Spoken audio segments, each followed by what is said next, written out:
నా మీదికి లేచువారు అనేకులు. దేవుని వలన అతనికి రక్షణ ఏమియూ దొరకదని నన్ను గూర్చి చెప్పువారు అనేకులు. యెహోవా, నీవే నాకు కేడెముగాను, నీవే నాకు అతిశయాస్పదముగాను, నా తల ఎత్తువాడవుగాను ఉన్నావు. ఎలుగెత్తి నేను యెహోవాకు మొర్రపెట్టునప్పుడు ఆయన తన పరిశుద్ధ పర్వతము నుండి నాకుత్తరమిచ్చును. యెహోవా నాకు ఆధారము. కావున నేను పండుకొని నిద్రపోయి మేలుకొందును.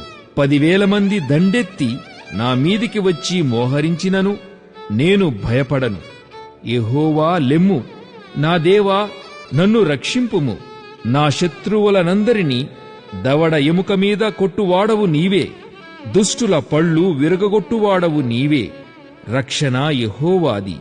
నీ ప్రజల మీదికి నీ ఆశీర్వాదము వచ్చునుగాక.